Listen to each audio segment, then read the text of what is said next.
Welcome to The Explainer. You know how we're always told to argue for our beliefs one fact at a time? Well, what if that whole approach is just completely wrong?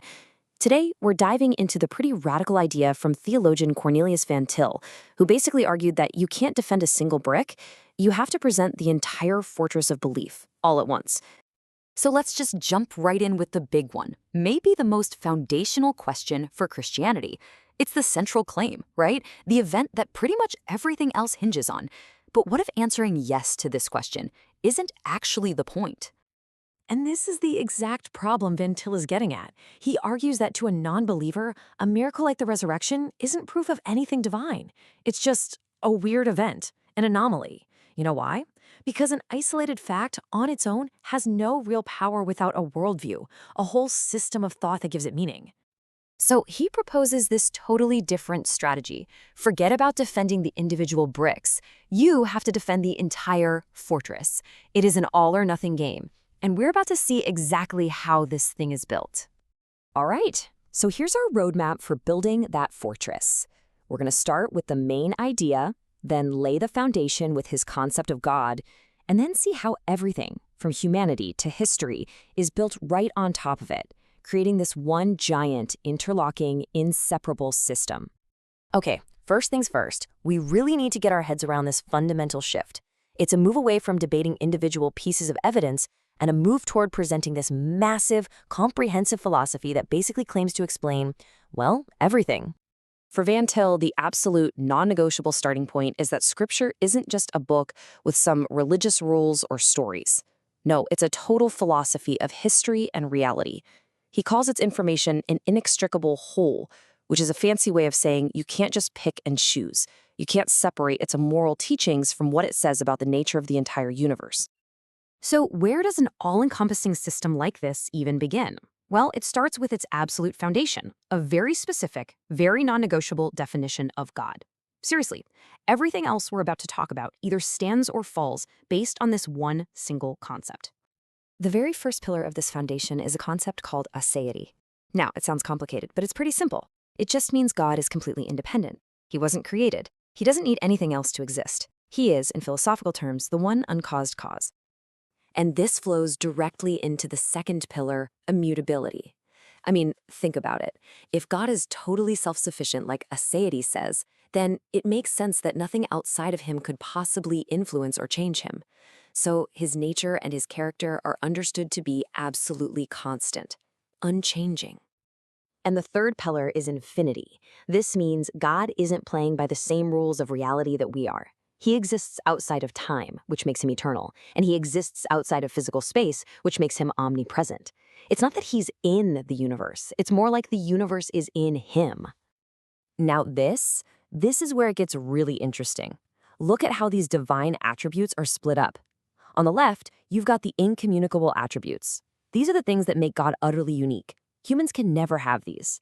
But on the right, you have the communicable attributes. These are qualities that humans, since they're made in God's image, can reflect, but, and this is key, always on a finite, creaturely level. And the capstone, the piece that holds this entire foundation together, is the Trinity. For Van Til, this isn't just some weird, confusing mystery. It's the ultimate answer to that ancient philosophical problem of the one and the many. The idea is that ultimate reality is both perfectly unified and perfectly diverse, all at the same time, right there in God's own being. Okay, so we've got this foundation of an absolute, independent God set in stone. So the next question is obvious. Where do we, as humans, fit into all this? That's the next essential block in the system, the doctrine of man. And it's defined entirely by its relationship to the God we just described. This slide just illustrates the core conflict so perfectly. Look at the two sides. Man was created to be like God, but always as a finite creature. Our knowledge was real, but it wasn't exhaustive. The fall, then, in this view, was man's attempt to erase that line, to go for the comprehensive, absolute knowledge that belongs only to God. It was, in short, an attempt to become God. So the system has set up this huge, fundamental gap, right, between an absolute creator on one side and a fallen creature on the other. The logical next question is, how could that gap possibly be bridged? Well, the system's answer is found in the doctrine of Christ. So this bridge has to connect two totally different shores, the infinite God and finite man. Christ is presented as that unique bridge. And for this to work logically within the system, his two natures have to coexist perfectly.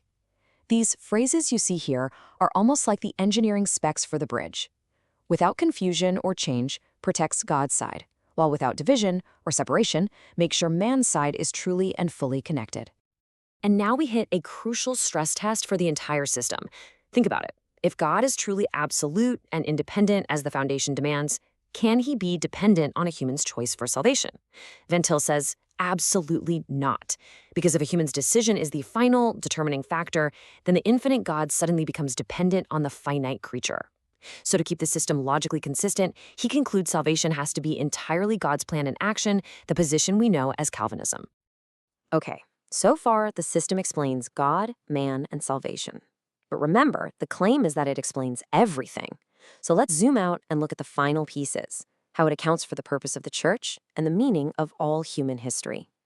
So this is a huge point, and it's a real reversal of how we normally think. For Van Til, you don't look at a bunch of historical facts to try and figure out what God's plan might be. It's the other way around.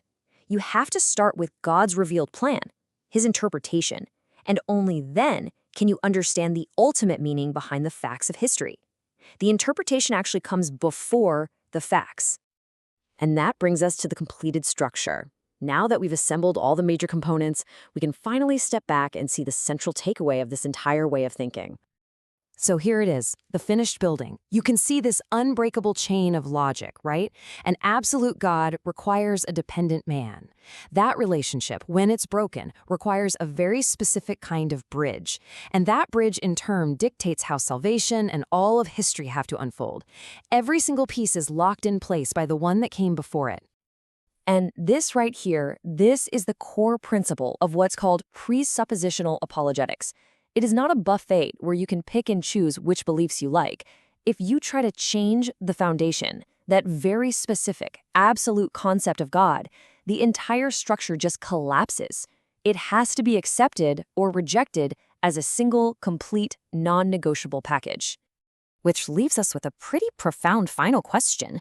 If a belief system is a self-contained, self-interpreting package deal, what does that mean for communication with people who start from a completely different foundation? It really challenges us to think hard about the nature of belief, evidence, and how we can even talk to one another across these huge fundamental divides.